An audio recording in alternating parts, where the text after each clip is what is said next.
Hey there team, it's Ripper here. Hope you guys are doing great. Another video on the ZF-6 or ZF-6, what do you call it? Build is on the screen. It's more focused on a gunboat build with fast turret traverse. And then the commander build, Gunther Lugens, who's really great at this, but it's a full gunboat build. That's what I think this ship is really designed for. It's really awesome. Hey guys, if you like the channel and love to support us, hit the like and subscribe button, share, like, and notify the bell if you want to be notified of up-and-coming videos. So we're on our way to 100 subscribers, our first one ever, and we really appreciate the support if you can. So the ZF-6, I was really hesitant at first about this ship when I saw a lot of the testing and reviews about it, but it's a dockyard event. I want the steel, so I was a whale. I just put out the doubloons really just to get this ship right away so I can not only review it, but also take a stab at it and understand what is going on, as well as take advantage of the steel that you get for completing dockyard events. So what is this really? It's a Tier 9 German destroyer, more primarily focused on a gunboat build. It's got decent AAs. Here's a demonstration of the AA. It's got defensive fire, so you can just look at it right there, how much damage is really taken off an Enterprise, which is one of the most powerful Tier 8 CVs out there. And I think they can maybe hold its own with maybe a 1 or 2 destroyers near you, but really I don't think a ZF-6 can just take on an Enterprise by itself, but it can really hold its own if you had a support of some kind, ship, distraction, whatever you may call it. And you see we're just wing planes. I think we're shredding a decent amount.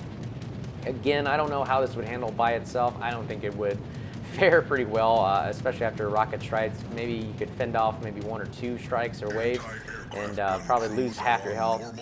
One downside of that is this Tier 9 destroyer does not have any heals, so you really have to conserve your health. You have to build survivability expert to get that extra HP to make your ship get to that 20,000 HP pool that you can see right there, just so it can survive long enough to endure the match, because like I said, it doesn't have any heals to mitigate damage. And if you want this to be a gunboat, I mean, you really are going to have to be very, very careful, use your smoke wisely, maneuver, dodge, dip, duck, dive, and really mitigate as much damage as you can, all while trying to kill the destroyer that's firing at you first and then get in the smoke and run to cover. I think this is more of a hit and run ship.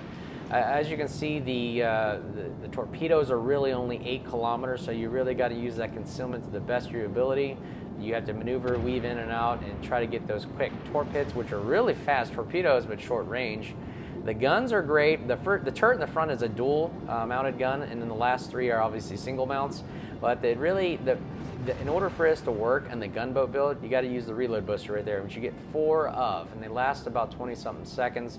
As you can see right here, we're going to try it out right here on this Sims. We open fire. Oh, actually, sorry, 15 seconds. I always forget that. It's 15 seconds reload booster, and just look at the rate of fire that we get. 1.1 seconds on a full gunboat build right here. 1.1 seconds, almost like a little mini Austin, if you will. And we are just raining shells right here, so we just need more guns. But yeah, we did the best we could. It just scares them off, really. I mean, look at that. We took damage there. We lost about 3,000 damage, which is really a lot. And you can't heal it. You can't get it back. Once you lose it, you lose it. Whatever you have left is what you got to survive with for the rest of the game. The torps are awesome, like I said, 70-something knot torps, which hit pretty hard. I mean, I think they can inflict with some kind of torpedo prediction about 12,000-ish damage on battleships and cruisers, and phenomenal. Now, here's a good example of a gunboat duel right now. We got about 14,000 health. Let's see how much we lose if we go up against the Kagero here. And there, booster on. 1.1 second, 1.2 second reload. Look at that. We are just shredding him. But we got to just really maintain that, get him scared so he turns away and get that damage. And thank goodness we had the Nagato to help us out. But man, that gun reload is amazing, especially if you really get it going and get the good hits on, you really can just melt the ship. Here's an example of the torpedoes. Really, you got to really get in close there, about 6.6. I mean, our detection concealment got it down to 6.1 with this build, so that's the smallest you can get to get a good gunboat reload. But really, the torpedoes, they pack a punch. If you get some really good, and I've gotten some good broadsides. I've taken out a Petro, devastating strike with all of these torpedoes. Pretty amazing. They hit really, really hard if you can get them to land and getting close to use them. But sometimes, a lot of angle ships and everything, you just got to switch the guns. And right there, we're gonna knock out this Colorado. Yep, just burning to death. So the guns are really good. I mean, they're not bad, especially you get smoke going. But when you really are detected, that's when the reload booster kicks in and you can really get some action. So here's a good example against the Mogador, who is, I believe, a great gunboat. It's like a mini Colbert. So we got to be very careful about its AP, and he also has a reload booster, I believe. The French DD line has it. So we put these torps right in front of him to scare him off. But what we got to do really right here, smoke up, aim, get that reload booster going, and watch us melt the ship. I mean, you can be the judge for yourself how you think you could use this. But it's really awesome, and the guns are just, I think it's like I said, it's just a little miniature Austin, and just constantly sending a barrage of HE shells all over the place. And my goodness, we're just chunking damage, starting fires, just causing mayhem. We're in the smoke, you can't see us, there's someone else is spotting for us, and we are just blasting this Mogador.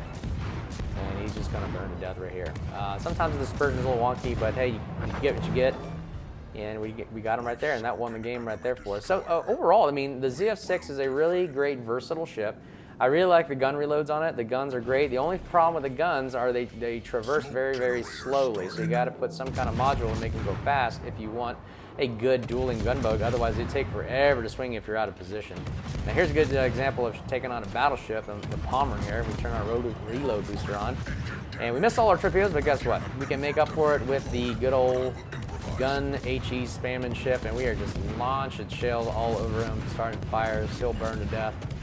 And just look at that, setting fires and just taking HE on the main superstructure, and it's really awesome. He's got hydro, so our smoke is kind of worthless right now, and he can spot us while we're not, while we're detected, and he's not. And yeah, I mean, it's a fun little ship. I think it's versatile. The only problem is the gun traverse and really the heels. Again, the speed is great. It's got a reload booster, defensive A, 3 smokes. This should be sufficient to survive, but man, this takes a little bit of skill to use, especially to survive that long against these other destroyers. A lot of other, formidable gunboat destroyers who have heels. So we got to be very, very careful in that. And since we're tier 9, you could be throwing in some tier 10 matches, which I'm not saying it's bad, but it could hold its own. But it won't last the duration of a I would say a Duke-on with a one-on-one tier 10 gunboat. Just be careful about that. But like I said, it can hold its own against, running away battleships that can't really see or spot you. Secondary's been nerfed, so I'm not worried about it. But look, we're just throwing some shells out there. I mean, gunboat build, you get the reload down to about 2 seconds without the gun reload booster, and there it is. Now, had the torpedoes, had he survived, those torpedoes would have smacked him really hard right there. And again, really phenomenal torpedoes, really fast, just short range and short lived. And yeah, this is a quick one on the Lepanto. He already uses smoke, but just look at this. We're trying to see if we can hit him. He's angling away. We just throw a spread in front, spread behind, and hopefully we get some. And again, I like this ship. It's not the best, but everybody keeps saying this is one of the best dockyard ships that they have released. And I would say, sure. I like it. It's not a bad, nor is it the best. I like, honestly, the best so far that I've gotten is the Palmer. I think the Palmer is one of the best until they nerfed all the guns. So I still hold that the Palmer is one of the greatest ships. And watch these torpedoes smack Lepanto. Boom, 9,000, 12,000 damage. So you're talking some pretty serious torpedoes right here. So, and then we can just switch the guns right here. We'll turn on the smoke, and we'll just start lobbing shells. I tried the AP shells on this. If you can look, it's kind of semi-broadside. And I tried to see if the AP shells would really work on the, using the ZF-6. And you notice not really getting many penetrations there. So, I mean, it's pretty thick armor. You get a couple thousand here if you hit the superstructure. But the dispersion is pretty wonky at times because I elected to do a fast traverse on the turrets. We'll just switch to HE and we'll try to burn them to death. But I think someone else gets them for us. But yeah, overall, I think it's a great ship. I would recommend it if you got the time to grind it out. You can grind it out in the 21 dockyard events, as well as you actually eventually have to use doubloons to buy it. But again, I recommend it. It's a fun ship, all around, great gunboat, great torpedo boat. And I hope you liked the video. Let me know what you think about the ZF-6, and hope to see you soon, guys. Cheers.